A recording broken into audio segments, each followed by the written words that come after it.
नमस्कार प्रेक्षकांनो, घरोघरी मातीच्या चुली या मालिकेच्या येणाऱ्या भागामध्ये जबरदस्त असा ट्विस्ट येणार आहे। तर प्रेक्षकांनो, जानकी लवकरच ऐश्वर्या आणि सयाजी विखे पाटील या दोघांना कोर्टामध्ये सगळ्यांसमोर एक्सपोज करणार आहे। जेव्हा इथे जानकीला कळतं की ऐश्वर्याने DNA रिपोर्टमध्ये गडबड केलेली आहे।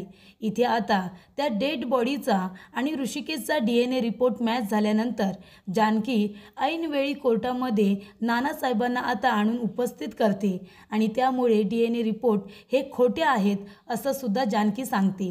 त्याचबरोबर प्रेक्षकांनो, इथे जानकी कशा पद्धतीने नानासाहेबांना कोर्टामध्ये घेऊन येते तर गुलाबदादाच्या मदतीने जानकी नानासाहेबांना आउट हाऊसमधून आता लगेचच कोर्टामध्ये सादर करते। त्यामुळे इथे ऋषिकेशवरती ऐश्वर्याने जे नानांच्या खुनाचे खोटे आरोप केलेत ते आता जानकीने नानांना कोर्टामध्ये उभं करून ते आरोप खोटे आहेत हे सिद्ध केलेलं असतं। संपूर्ण आरोप तिने फेटाळून लावलेले असतात आणि खरी कारस्थानी ऐश्वर्या आणि सयाजी विखे पाटील आहेत असं सुद्धा जानकीने सांगितलेलं असतं। त्याचबरोबर प्रेक्षकांनो, इथे कशा पद्धतीने गुलाबच्या मदतीने जानकी आउट हाऊसमधून नानासाहेबांना कोर्टात घेऊन जाते आणि इथे ऐश्वर्याने कशा पद्धतीने नानांच्या जागी त्या डेड बॉडीचे DNA आणि ऋषिकेशचे DNA मॅच केलेले असतात आजच्या भागामध्ये सविस्तरपणे आपण बघूया। तर इथे प्रेक्षकांनो, आता ऋषिकेशला जामिनावरती सौमित्रने सोडून आणलेलं असतं आणि त्यानंतर सौमित्र आणि ऋषिकेश दोघेजण अख्ख्या मुळशीमध्ये नानांना शोधत असतात।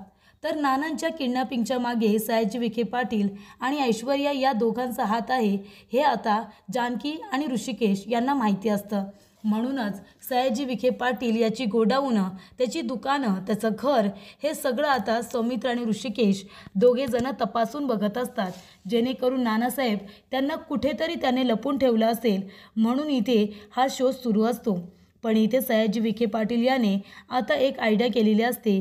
ऋषिकेशच्या विरोधामध्ये पुन्हा गुन्हा दाखल केलेला असतो की ऋषिकेश माझ्या गोडाऊनमध्ये इथे नानांना शोधण्यासाठी प्रयत्न करतोय, पण इथे तो माझ्या गोडाऊनची नासधूस करतोय, विनाकारण माझ्यावरती आरोप करतोय असं सुद्धा इथे सयाजी पोलिसांना म्हणतो। तेव्हा पोलीस ऋषिकेशला शोधण्यासाठी त्याच्या गाडीच्या मागे आता आलेले असतात। गाडीतून फक्त सौमित्र बाहेर येतो, ऋषिकेश लपून बसलेला असतो। तेव्हा इथे इन्स्पेक्टर साहेब म्हणतात की ॲडव्होकेट सौमित्र रणदिवे, तुम्ही तुमच्या मोठ्या भावाला समजवा, तो इथे तिथे जातोय आपल्या नानांना वडिलांना शोधण्यासाठी, पण इथे सयाजी विखे पाटील यांच्या गोडाऊनमध्ये तुमचं काय काम आहे? तेव्हा सौमित्र म्हणतो असं काहीच नाही आहे, आम्ही तिथे नाही गेलो। सौमित्र आता खोटं बोलत असतो। तेव्हा इथे इन्स्पेक्टर साहेब म्हणतात की हे बघा, आता तुमच्या भावाची केस माझ्याकडे आहे। सौमित्र म्हणतो का, पण तुमच्याकडे का माझ्या भावाची केस आहे? तेव्हा इकडे आता इन्स्पेक्टर साहेब म्हणतात कारण आधीचे जे पोलीस ऑफिसर होते ना, त्यांची दुसऱ्या ठिकाणी बदली झाली आणि मी खूपच जास्त स्ट्रिक्ट आहे, त्याच्यामुळे माझ्याबरोबर चालाकी करण्याचा अजिबात प्रयत्न करायचा नाही। मी सांगतोय ना तुम्हाला की तुम्ही आता इकडे तिकडे शोध करणं बंद करा म्हणून आणि पोलिसांना सरेंडर व्हायला सांगा, नाहीतर तशीही त्यांची उद्या कोर्टामध्ये केस आहे आणि केस असल्यानंतर आम्ही तिथे त्यांची पुन्हा एकदा कस्टडी मागून घेऊ शकतो, नाहीतर तुम्ही त्यांना निर्दोष तरी सिद्ध करा।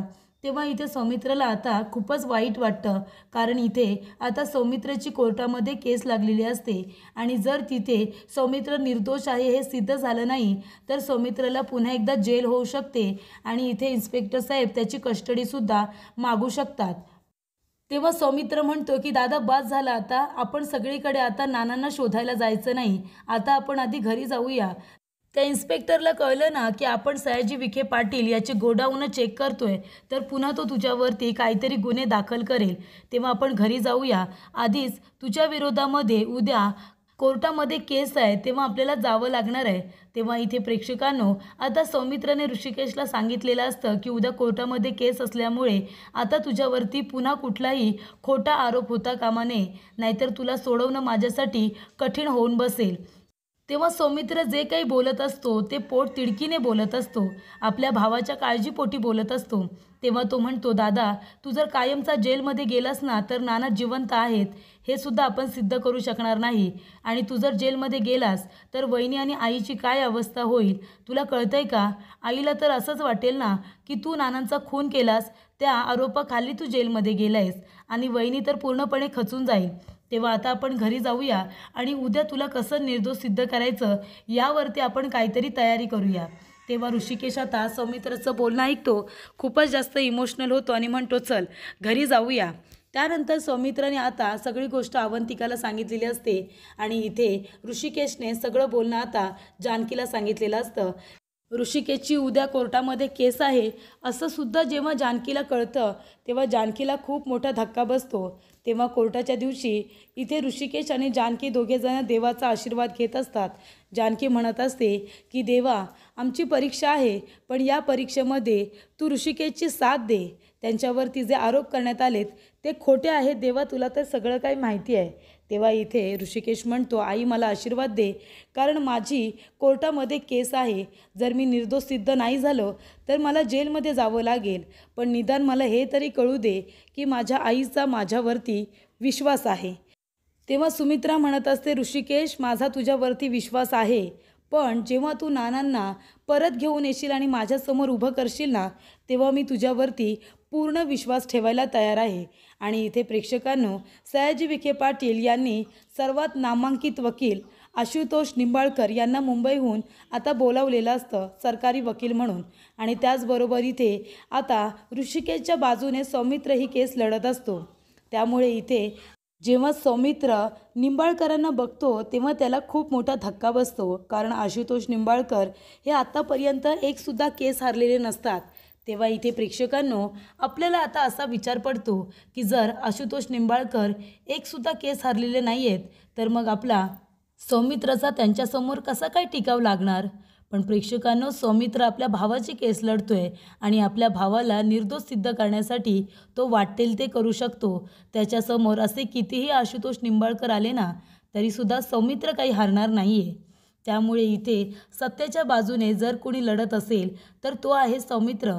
आता इथे आशुतोष निंबाळकर हे जरी आपल्या इंडियामधले one of the best lawyer असतील, पण तरीसुद्धा त्यांनी जी केस घेतली आहे ती खरी आहे की खोटी आहे याचा त्यांना काहीही फरक पडत नाही आहे.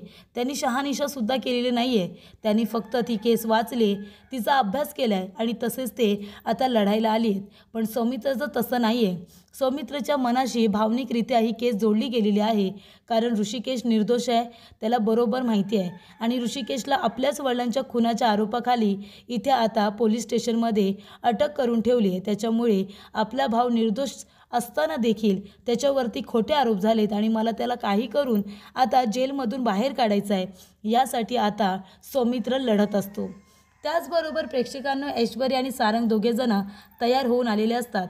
ऐश्वर्या तर वाटत असतं की चला आता लवकरात लवकर ऋषिकेशला इथे शिक्षा होणार. कोर्टामध्ये आशुतोष निंबाळकर सौमित्र यांची भेट होते. अवंतिका जानकीला सांगते की हे खूप मोठे वकील आहेत, यांच्या केसेस आम्ही स्टडी करतो, कारण इतक्या त्या महत्त्वाच्या असतात आणि इतके ते हुशार आहेत. त्याच्यामुळे जानकी आता घाबरते. ती म्हणते जर हे एकसुद्धा केस हारलेले वकील नाही आहेत तर मग माझ्या ऋषिकेशला शिक्षा होणार की काय. अवंतिका म्हणते तसं काही होणार नाही आहे, सौमी आहे ना, सौमीवरती विश्वास ठेवा. त्यानंतर इथे आता केसला सुरुवात होते. ऋषिकेश येतो, विटनेस बॉक्समध्ये उभा राहतो. तेव्हा ऐश्वर्या मनामध्ये म्हणत असते की चला आज या ऋषिकेशला कुणीही आता अडवू शकत नाही. ऋषिकेश जाणार बाराच्या भावात, हा जेलमध्ये जाणार, नंतर फासावरती. तेव्हा प्रेक्षकांनो, इथे आता ओपनिंग स्टेटमेंट आशुतोष निंबाळकर देत असतात. ते म्हणत असतात की इथे प्रॉपर्टीसाठी, त्याचबरोबर पैशासाठी, जमीन जुमल्यासाठी कितीतरी केसेस आपल्याकडे येत असतात, ज्याच्यामध्ये भावाने भावाला मारलं, भावाने बहिणीला मारलं, त्याचबरोबर वडिलांनी मुलाला मारलं किंवा मुलाने वडिलांना मारलं. आणि त्याच पद्धतीची ही एक केस आहे. तीसुद्धा इथे जागा, जमिनी, पैसा, अडका, प्रॉपर्टी याच्यासाठी झालेली आहे असं मला वाटतं. कारण एका मुलाने आपल्या वडिलांचा खून केला आहे आणि ते आहेत ऋषिकेश रणदिवे. यांनीच त्यांच्या नानांचा खून केलेला आहे. तेव्हा इथे याचं नक्की कारण काय. ऋषिकेश म्हणत असतो, मला कोर्टामध्ये एक महत्त्वाची गोष्ट सांगायची. मी माझ्या नानांचा खून केलेलाच नाही आहे. नानांचा खून मी का करेन. आणि तसंही तुम्ही जर म्हणताय की प्रॉपर्टीसाठी जर मी हे सगळं केलं असेल तर प्रॉपर्टी माझी स्वतःची सुद्धा आहे, जी मी स्वतः कमावलेली आहे. आणि त्याचबरोबर राहतं घर माझ्याच नावावरती आहे, कारण ते घर माझ्या आईचं आहे आणि तिने तिच्या विलमध्ये असं लिहून ठेवलं आहे की ते घर माझं आहे, बिझनेस माझा आहे आणि शेतीसुद्धा अर्धी माझ्याच नावावरती आहे. मग एवढी संपत्ती सगळी माझ्या नावावरती असताना मी कुठल्या प्रॉपर्टीसाठी मी माझ्या नानांचा खून करणार आहे, हे तुम्ही मला आधी सांगा. आणि तसंही जरीसुद्धा ही प्रॉपर्टी माझ्या नावावरती नसेल ना, तरीसुद्धा मला काही फरक पडत नाही. या मनगटात इतकं बळ आहे की मी कष्ट करून ही एवढी प्रॉपर्टी कमवू शकतो आणि तेच मी केलं आहे. हवं तर तुम्ही अख्ख्या गावाला विचारा. ज्या दिवशी घरामध्ये आता प्रत्येकाच्या वाद असतात आणि त्याच्यातूनच गैरसमजातून आम्ही घरातून बाहेर पडलो होतो, आम्हाला घरातून बाहेर काढलं होतं असं समजा. आणि त्यावेळेलासुद्धा मी हार मानली नाही. आम्ही एका भाड्याच्या घरामध्ये राहूनसुद्धा मी शेतकऱ्यांना मदत करत होतो, त्यांच्या न्यायासाठी लढत होतो, सगळं काही करत होतो. मी कष्ट करत होतो, माझ्या कुटुंबाला सांभाळत होतो. आणि ते करत असताना जेव्हा जेव्हा माझ्या रणदिवे कुटुंबावरती संकट आले, तेव्हा तेव्हा मी आणि माझी बायको आम्ही दोघेही तिथे उभे राहिलोत. हे कशासाठी? माझं त्या घराबरोबर काही वैर आहे का? माझी आई आणि वडील माझ्यासाठी सगळ्यात जास्त महत्त्वाचे आहेत. मग मी त्यांचा खून का करेन? तेव्हा आशुतोष निंबाळकर म्हणतात की दुसरंही कारण काहीतरी असू शकतं ना, प्रॉपर्टीचंच कारण नसेल. कदाचित तुम्हाला त्यांचा काटा काढायचा असेल. आधी तुम्हाला घरातून बाहेर काढलं होतं, मनामध्ये डूख धरून राहिला असाल आणि जेव्हा घरामध्ये आलात आणि नाना बरे होत आहेत हे कळलं, मग ती प्रॉपर्टी तुमच्या नावावरती त्यांनी स्वतः केली होती की तुम्ही करवून घेतली होती, हे बाहेर पडू नये म्हणूनसुद्धा कदाचित तुम्ही तुमच्या वडिलांना गायब करून त्यांचा चेहरा खराब केलात आणि त्यांना मारून टाकलात. तेव्हा ऋषिकेश म्हणतो हे साफ खोटं आहे, मी असं काहीच केलेलं नाही आहे. तेव्हा इथे आशुतोष निंबाळकर आता कोर्टामध्ये म्हणतात की यांनीच त्यांच्या वडिलाचा खून केला आहे आणि त्यांचा चेहरासुद्धा ओळख पटू नये म्हणून खराब करून टाकला आहे. एका चाकूवरती त्यांचे फिंगरप्रिंट्ससुद्धा सापडलेले आहेत. तेव्हा प्रेक्षकांनो, आता इथे आशुतोष निंबाळकर म्हणतात की जज साहेब, यांना कठोरातली कठोर शिक्षा झाली पाहिजे.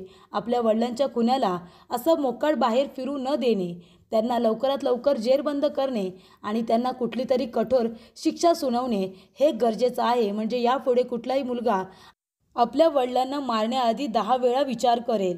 तेव्हा प्रेक्षकांनो, इथे आता आशुतोष निंबाळकर यांनी कोर्टाला डिरेक्टली ऋषिकेशला आता शिक्षा सुनावायला सांगितलेली असते. तेव्हा सौमित्र म्हणत असतो की तुम्ही तर लगेच शिक्षेवरती उतरलात, केस लढायची आहे ना, मलासुद्धा माझी बाजू मांडू द्या की तुम्ही लगेचच निकाल लावणार आहात. तेव्हा इथे प्रेक्षकांनो, तर सौमित्र म्हणत असतो की इथे आशुतोष निंबाळकर यांनी असं सांगितलं की प्रॉपर्टीसाठी कदाचित ऋषिकेश दादाने नानांना मारलं, पण ऋषिकेश दादाने आत्ताच सांगितलं की त्याच्याच नावावरती खूप प्रॉपर्टी आहे आणि ही ऋषिकेशच्या आईने स्वतः केलेली आहे आणि हे विलचे पेपर आणि ते सगळं कायदेशीररित्या त्याच्यामध्ये लिहिलेलं आहे, बेकायदेशीररित्या काहीच नाही आहे. आणि प्रेक्षकांनो, इथे आता तुम्ही बघाल तर सौमित्राने हे सुद्धा सांगितलेलं असतं की त्याच्यावरती स्वतः नानांच्या सुद्धा सह्या आहेत. म्हणजे ती वेलचे पेपर हे नाना आणि त्यांच्या मित्राने दोघांनी बसून बनवलेलं आहे. तेव्हा इकडे आता नानांनी स्वतः ते विलचे पेपर मंदिराच्या देवघरामध्ये ठेवले होते आणि ते देवघर आहे ना, त्याला एक लॉकसुद्धा आहे आणि त्याचा पासवर्ड नानांनाच माहिती होता. आणि तो पासवर्डसुद्धा आहे ना, तो पार्वती आई म्हणजे ऋषिकेश दादाच्या आईने ऋषिकेश दादासाठी जे कळं तयार केलं होतं त्या कळ्यामध्ये त्या पासवर्ड आहे. तर इकडे सौमित्र दादाच्या आईनेच ते विलचे पेपर नानांना त्या देवघरामध्ये ठेवायला सांगितले होते आणि त्याचा पासवर्ड ऋषिकेश दादाच्या हातातल्या कड्यामध्ये आहे. म्हणजे ते विलचे पेपर खोटे नाही आहेत. ती प्रॉपर्टी स्वतः नाना आणि त्यांनी दोघांनी मिळून दादाच्या नावावरती केली आहे. मग आता प्रॉपर्टी एवढी नावावरती असताना नानांना मारण्याचा दादाचा का प्रयत्न असेल? असं दादा का करेल? आणि मुळातच तुम्ही म्हणताय ना सर की जी डेड बॉडी ही नानांची आहे, ती नानांची आहे हे सुद्धा अजून सिद्ध झालेलं नाही आहे. कारण आमचं असं म्हणणं आहे की ती डेड बॉडी आमच्या नानांची नाहीच आहे. तेव्हा इथे आता आशुतोष निंबाळकर जे म्हणालेले असतात की इथे ऋषिकेश रणदिवे यांना त्यांच्या गुन्ह्याची शिक्षा झाली पाहिजे, तर इथे सौमित्र म्हणत असतो की त्याआधी DNA टेस्ट झाली पाहिजे. तेव्हा इथे आता DNA टेस्टचे रिपोर्ट आल्यानंतरच पुढचा निकाल लागेल. जर आमचे ते नाना असतील तर ऋषिकेश दादाबरोबर किंवा आमच्या कुणाबरोबर DNA मॅच तर होतील ना. नाहीतर मग ती डेड बॉडी आमच्या नानांची नाही आहे. आणि त्याचबरोबर ऋषिकेश दादावरती जे काही आरोप आहेत ते सुद्धा खोटे आहेत हे सिद्ध होईल. त्यामुळे मी आता कोर्टाला विनंती करेन की तुम्ही आम्हाला DNA टेस्ट करण्याची परवानगी द्यावी. तेव्हा DNA टेस्ट करण्याची परवानगी दिलेली असते. मात्र इथे आशुतोष निंबाळकर म्हणतात की ठीक आहे, DNA टेस्ट करायची आहे ना, करा, पण त्याआधी आहे ना, त्याआधी यांना जेलमध्ये टाका. कारण का, जर DNA टेस्टमध्ये हे आता उघडकीस आलं की ती डेड बॉडी यांच्या नानांची नाही आहे तर हे निर्दोष सिद्ध होतील, नाहीतर हे गुन्हेगार म्हणून जेलमध्येच राहिले पाहिजे. तेव्हा इथे प्रेक्षकांनो, आता कोर्टाने ऋषिकेशला जेलमध्ये ठेवण्याची परवानगी दिलेली असते, पण लवकरात लवकर DNA टेस्टसुद्धा करायला सांगितलेली असते. तेव्हा प्रेक्षकांनो, इथे आता DNA टेस्टसाठी कुणाचे DNA द्यायचे, तर इथे ऐश्वर्या म्हणते की सारंग आहेत ना, सारंगचा DNA देऊया. त्यानंतर इथे आता जी डेड बॉडी आहे त्यांचा बोन मॅरो घेतला जातो. त्यामुळे इथे डेड बॉडीचा बोन मॅरो घेतल्यानंतर इथे ते सॅम्पल आता गेलेले असतात लॅबला. तिथे गेल्यानंतर ऐश्वर्या आता एक प्लॅन करते. ती इथे नानांचे केस घेते आणि ते सॅम्पलला देते आणि ती म्हणते की हे सॅम्पलला द्या आणि ह्या दोघांचा DNA हा मॅचच झाला पाहिजे. म्हणजे इथे आता रिपोर्ट तिने बदललेले असतात. जिथे निगेटिव्ह येणार असतो रिपोर्ट तिथे आता पॉझिटिव्ह येतो. म्हणजे ते सॅम्पल आता मॅच होतात. कारण इथे आता नानासाहेबांचे केस दिलेले असतात इथे सॅम्पल म्हणून. त्याच्यामुळे सारंग आणि त्याचबरोबर इथे नानासाहेब यांच्या केस आणि सारंगचे केस हे आता मॅच झालेले असतात आणि त्याच्यामुळे इथे आता DNA टेस्ट ही मॅच झालेली असते. त्याचबरोबर प्रेक्षकांनो, इथे आता जानकीला माहिती असतं की ऐश्वर्या काही ना काहीतरी कांड करणार, पण इथे जानकीला ही गोष्ट माहिती नसते की नाना आउट हाऊसमध्ये आहेत. पण इथे प्रेक्षकांनो, DNA रिपोर्ट आलेला असतो आणि DNA रिपोर्ट हा आता वकिलांकडे असतो, आशुतोष निंबाळकरांकडे, आणि त्याच्यामध्ये हेच लिहिलेलं असतं की इथे आता DNA टेस्ट ही आता पॉझिटिव्ह आलेली आहे. तेव्हा इथे जानकी आता मंदिरामध्ये बसलेली असते. देवघरामध्ये ती प्रार्थना करत असते की ऋषिकेश काही झाले तरीसुद्धा निर्दोष व्हायला हवेत. देवा सांग मला, कुठे आहेत आमचे नाना, माझे नाना मला सापडले पाहिजेत. माझी जी श्रद्धा जर खरी असेल ना, मी तुमच्यासाठी जे उपास तापास करते, व्रत करते, ते जर खरे असतील ना, तर आमचे नाना कुठे आहेत हे लवकरात लवकर तुम्ही शोधून द्या. आता तुमची परीक्षा आहे. जर तुम्ही इथे माझी मदत केली नाही तर पुन्हा मी कधीच इथे मंदिरामध्ये पाऊल ठेवणार नाही, असं आता जानकी म्हणत असते. आणि प्रेक्षकांनो, इथे आता DNA रिपोर्ट आता कोर्टामध्ये सादर केलेले असतात आशुतोष निंबाळकरांनी आणि सांगितलेलं असतं की जी डेड बॉडी आहे तिचे सॅम्पल आणि सारंग रणदिवे यांचे सॅम्पल मॅच झालेले आहेत आणि ती डेड बॉडी त्यांच्या नानांचीच आहे हे सिद्ध झालेलं आहे. तेव्हा प्रेक्षकांनो, आता नानांचे सुद्धा केसच असतं सॅम्पल ना, आणि डेड बॉडीचे सुद्धा केस असतात. पण इथे जज साहेब आता फक्त पॉझिटिव्ह की निगेटिव्ह म्हणूनच आता ती टेस्ट बघतात. त्यानंतर प्रेक्षकांनो, DNA रिपोर्ट बघितल्यानंतर आता जज साहेब आपला निकाल देणारच असतात की याचा अर्थ इथे ऋषिकेश रणदिवे यांच्यावरती जे आरोप झाले ते खरे आहेत. पण तेवढ्यातच प्रेक्षकांनो, इथे देवाने आता जानकीला आशीर्वाद दिलेला असतो. गुलाबदादा काम करत असताना ते आता आउटहाऊसच्या बाहेर सगळी कचरा वगैरे गोळा करत असतात. तेव्हा आउटहाऊसमधून आवाज येतो खुर्चीचा. इथे नानासाहेब खुर्ची मागे पुढे करत असतात, कारण इथे त्या सयाजीची माणसं बोलताना त्यांनी ऐकलेले असतात की जोपर्यंत ऋषिकेश रणदिवे नानांच्या खोट्या खुनाच्या आरोपाखाली जेलमध्ये जात नाही किंवा त्याला फाशीची शिक्षा होत नाही, तोपर्यंत या म्हाताऱ्याला जिवंत ठेवावं लागेल. आणि ते सुद्धा इथेच. एकदा का तो जेलमध्ये कायमचा गेला की याचा खेळ संपलाच म्हणून समजा. त्यामुळे आपल्या मुलाला आता कुठलीही शिक्षा होऊ नये म्हणून एका वडिलांची धडपड सुरू असते. नानासाहेब आता खुर्ची वाजवत असतात. त्यांना आता पुढे पुढे यायचं असतं दरवाजापाशी. ते इथे अंदाजावरती खुर्ची आता समोर आणत असतात, कारण त्यांचे डोळे जेव्हा उघडलेले असतात तेव्हा नानांनी बघितलेलं असतं आउट हाऊसचा दरवाजा हा त्यांच्या अगदी समोर असतो आणि म्हणूनच नाना खुर्ची आता समोर आणण्याचा प्रयत्न करत असतात.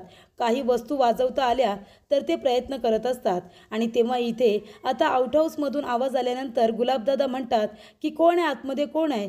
तेव्हा इथे आता नाना आवाज काढण्याचा प्रयत्न करत असतात. ते इकडे तोंडातून आवाज काढण्याचा प्रयत्न करत असतात. त्यानंतर प्रेक्षकांनो, गुलाब आता धावत पळत जातो आणि म्हणतो, जानकी वहिनी, जानकी वहिनी, आपल्या आउट हाऊसमध्ये कुणीतरी आहे. आणि तेव्हा इथे प्रेक्षकांनो जानकी आता आउटहाऊसचा दरवाजा तोडते आणि बघते तर काय, समोर नाना असतात. नानांना बघून जानकी खूपच जास्त खुश होते. तर इथे आशुतोष निंबाळकरांनी DNA टेस्टचे रिपोर्ट सादर करत इथे ऋषिकेशला आता गुन्हेगार सिद्ध केलेलं असतं आणि त्यामुळे इथे खोट्या गुन्ह्याखाली ऋषिकेश जेलमध्ये जाणार आणि इथे कोर्ट त्याला जन्मठेपेची शिक्षा सुनावणार.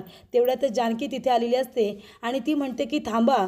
तेव्हा ते म्हणतात, आता का थांबवताय, इथे आता DNA टेस्ट ही मॅच झालेली आहे. तेव्हा जानकी म्हणते कसं काय. तेव्हा ती डेड बॉडी जर आमच्या नानांची नाहीच आहे तर सारंग भाऊजींबरोबर ती मॅच कशी काय झाली. जर आमचे नाना ती डेड बॉडीमध्ये आहेत ते आहेत तर मग हे कोण आहेत. आणि जानकी आता नानांना पुढे बोलावते. नानांना जिवंत बघितल्यानंतर ऐश्वर्या आणि सारंगच्या पायाखालची जमीन सरकते. ऋषिकेशच्या जीवात जीव येतो. सौमित्र आणि अवंतिका दोघेही सुखावतात. तेव्हा इथे जानकी म्हणते की आमचे नाना जिवंत आहेत याचाच अर्थ ऋषिकेश निर्दोष आहेत असं जानकी म्हणते. नानांना ऐनवेळी कोर्टात सादर करत जानकीने आता पुरावे दिलेला असतो नाना जिवंत असल्याचा आणि ऋषिकेशला निर्दोष सिद्ध करत इथे सुमित्राचा विश्वास पुन्हा एकदा जानकीने संपादन केलेला असतो.